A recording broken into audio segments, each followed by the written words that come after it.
வணக்கம் மக்களே, என்னுடைய சேனல் நீங்கள் தேர்ந்தெடுத்ததற்கு மிக்க மகிழ்ச்சி. சப்ஸ்கிரைபர்கள் அனைவருக்கும் மிக்க நன்றி. இன்னைக்கு நவராத்திரியின் 6வது நாள், கார்த்தியாயனி அம்மனுக்கு உரியது. இவங்க சக்தியினுடைய மற்றொரு ரூபம். காத்தியாயன முனிவரின் மகள் காத்தியாயினி. துர்க்கை அம்மனுடைய 9 அவதாரங்கள்ல ஒரு அவதாரம்தான் காத்தியாயனி அம்மன். அமர கோஷத்துல இவங்க பெயர் ஆதிபராசக்தி.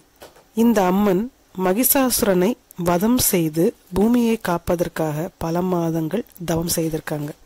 தைரியத்தோட அடையாளமாக சிவப்பு நிற புடவை அணிவிப்பாங்க. இவங்களுக்கு பிரசாதமாக காலை வேளையில வெண்பொங்கலும், மாலை வேளையில வெள்ளை சுண்டலும், கடலை மாவு பாயாசமும் படைப்பாங்க. இப்போ அம்மனுக்கான பிரசாதம் செய்ய ஆரம்பிச்சிடலாம் வாங்க. இப்போ காத்தியாயனி அம்மனுக்கு பிடித்த காலை பிரசாதம் வெண்பொங்கல் செய்ய போறோம். அதுக்கு இப்போது வரகு எடுத்திருக்கேன். வரகு அரிசி ஒரு சின்ன கப்பில் ஒரு கப் எடுத்திருக்கேன். இதே கப் அளவில் பாசிப்பயிறு நம்ம எடுத்துக்கலாம். நீங்க பச்சரிசி சேர்த்துக்கலாம். இன்னைக்கு நான் வரகரிசி எடுத்திருக்கேன். உங்களுக்கு பச்சரிசி வேணும்னா நீங்க பச்சரிசி சேர்த்துக்கலாம். ஒரு சின்ன கப்பில் ஒரு கப் அளவுக்கு வரகரிசி எடுத்திருக்கோம். அதே அளவுக்கு நம்ம பாசிப்பயிரும் எடுத்திருக்கோம். இப்போ நல்லா கழுவிட்டு எடுத்துட்டு வந்துடுறேன். இப்போ கழுவி வச்சிருக்கக்கூடிய இந்த வரகரிசியை குக்கரில் சேர்த்துடலாம்.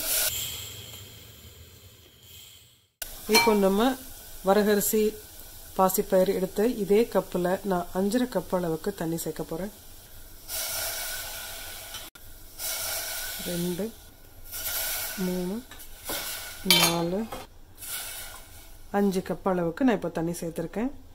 கொஞ்சமா வெண்ணெய் சேர்த்துடலாம். 1/2 டீஸ்பூன் அளவுக்கு வெண்ணெய் சேர்த்துக்கலாம்.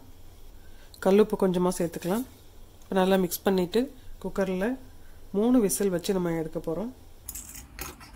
வரகரிசி பொங்கல் ரெடி ஆயிடுச்சு, எடுத்துருவோம். சாதம் அழகா வெந்திருக்கு. இங்க பாருங்க, நல்லா வெந்துடுச்சு.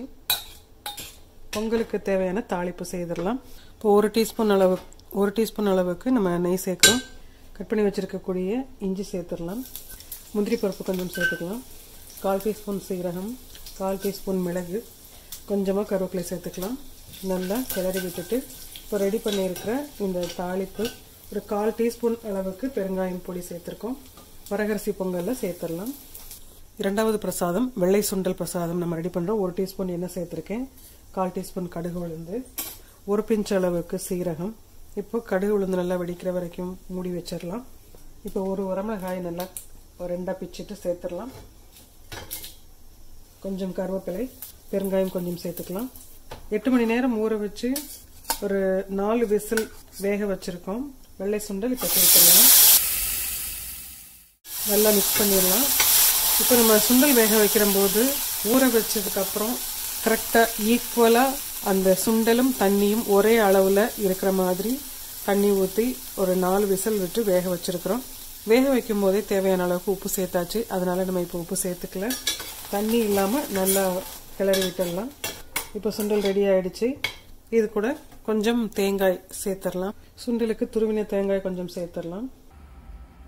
இப்போ நல்லா மிக்ஸ் பண்ணிட்டு சுண்டலை எடுத்துடலாம்.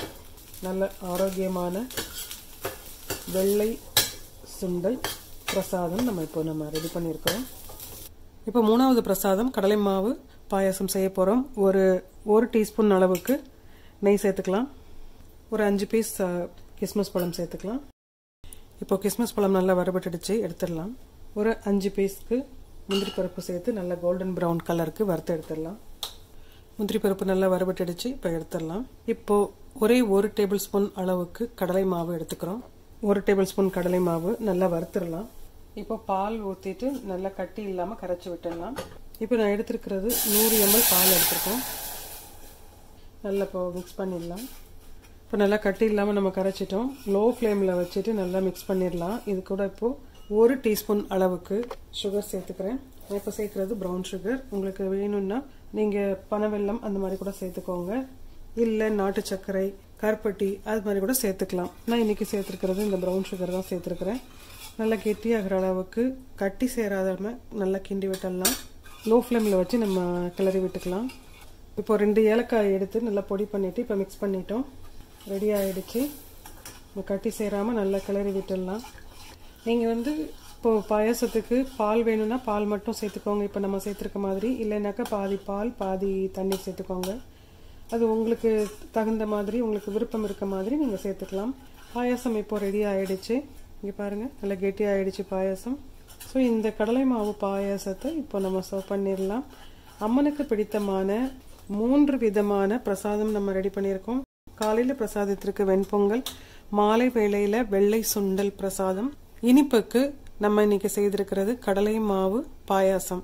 ஸோ இந்த 3 ரெசிபியும் நீங்கள் ட்ரை பண்ணி பாருங்கள். ட்ரை பண்ணி பார்த்துட்டு எப்படி இருக்குன்னு எனக்கு கமெண்ட்டில் சொல்லுங்கள். இந்த வீடியோ உங்களுக்கு பிடிச்சிருந்தா லைக் பண்ணுங்கள், ஷேர் பண்ணுங்கள். அறுசுவையுடன் ஆரோக்கியம் மேம்படட்டும். நன்றி.